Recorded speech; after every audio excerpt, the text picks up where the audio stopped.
Hey everyone, this is Gottfried regarding the book The Psychiatrist Secured the Scientologist. I've done several events for the book, but I haven't got a chance yet to do a reading, so I thought the most appropriate venue would be over the internet. So here it goes. This is chapter 3 of the book. At this time, I started to pretty much spend my living existence in bed.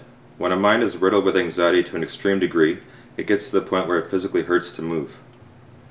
I knew what I was feeling was not normal. But how often do we question our own state of mind? We just feel it and react to it. I acted no differently. I accepted this state of being, as if I didn't know I had any other choice. It was physically, mentally, emotionally, and spiritually impossible for me to think of a positive thought. My brain would not let any serotonin in, or any spark of anything stimulated into my concept. The spring of 1997 was blossoming, and so was I. At least that's what I had thought. I embraced the way I felt then because there was no feeling any other way, and now there was no getting around this pounding throb of infinite dread. This dread didn't pass with the onset of that girl returning to see me every so often. I wouldn't come out to see her, but she would talk to my mother about me. They would talk about how I was and how I was feeling, how she really did like me, but blah blah blah. It didn't matter to me anymore. Obviously this wasn't all about her. I had much deeper problems to think about, analyze and reanalyze. She was the trigger, and the infection was the climax of something else maybe. I didn't care about anyone that might care about me because my life, as I knew it, would be over. Soon, I hoped. How can a dream become death?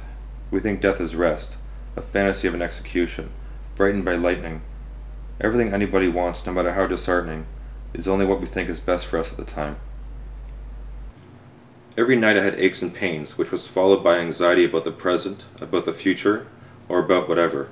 The anxiety that would normally keep someone awake was outweighed by a tremendous need to escape from reality. I was never a substance user, and getting drugs would take some effort. This anxiety never kept me awake because I slept to escape. My sleep was my only salvation. Nightmares were my reality with every waking second. They were not in my dreams. It's amazing how much one can sleep with some determination. My parents tried to be supportive. They understood that something was wrong, and they told me that they would try to get me help if this didn't pass. My mother would talk to me every day and try to shed some light on the situation. She had experienced depression before and had some idea of what I was going through. They asked questions like, why did I feel this bad? And how did it happen so quickly? They knew in their hearts that there was a reason for this, and it was something beyond what I or they could see. It didn't seem rational to them that I could be faking this depression to get any attention. That just wasn't like me. I didn't fit the profile and had no reason to stir this up. This depression wasn't normal either, considering what had happened being fairly minuscule. There had to be some underlying cause, something that would explain this pain. However, the answer would not necessarily be easy to swallow. My parents would stop at nothing to find out what was going on. I was lucky because of this, but I didn't have the time to wait for the answer. My mother would come and talk to me each day and try to get me out of this numbing slumber. The conversations would usually go something like this. Hi, how are you feeling? I normally wouldn't really respond, just barely look at her in the eyes and give a pathetic frown, indicating how I felt.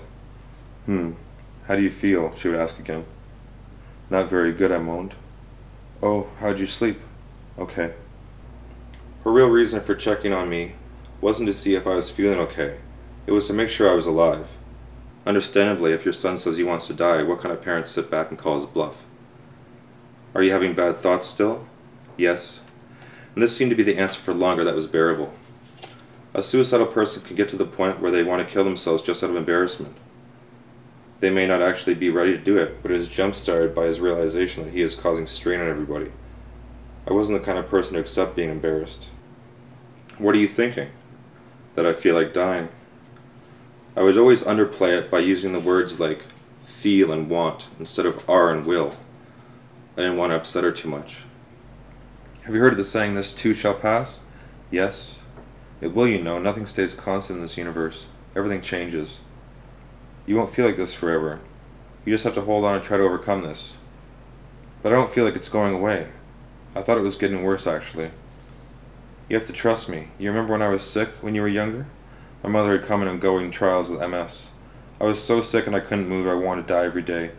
I would pray to God every night that he'd just take me. But you know I'm glad he didn't because things started to get better.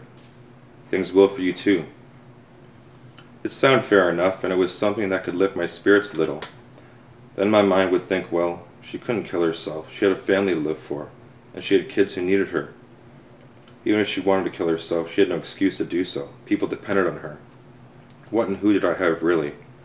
This was my twisted rationalization that started to sink in. The anxiety and fear was so much that my mother would have to lift me out of bed so I could wash myself some days. What did I have going for me now? Everyone who did love me was being brought down by me. I wasn't in school and didn't plan on going back.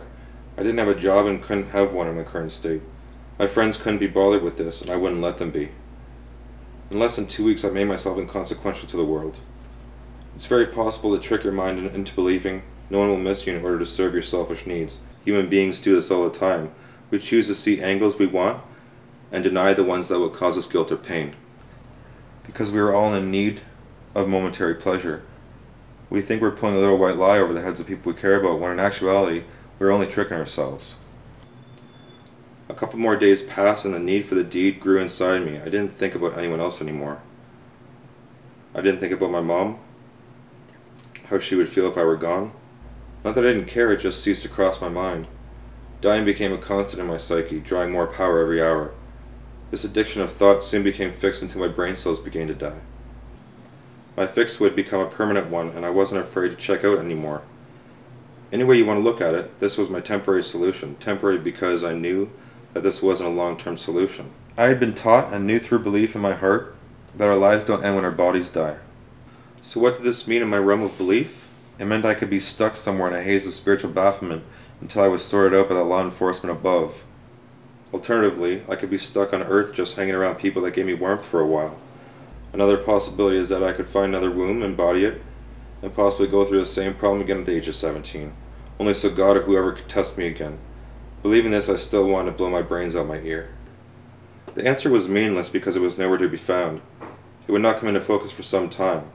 Until then, I had no real rational reason or excuse for my emotional overtones, which is what sent me so deep so quickly. There was no humiliation this conceivably bad, I thought. It's funny in a non-humorous way how nothing in reality is as good as our dreams, but everything can get worse than our nightmares. The itch was about to reach climax. Thanks, everyone.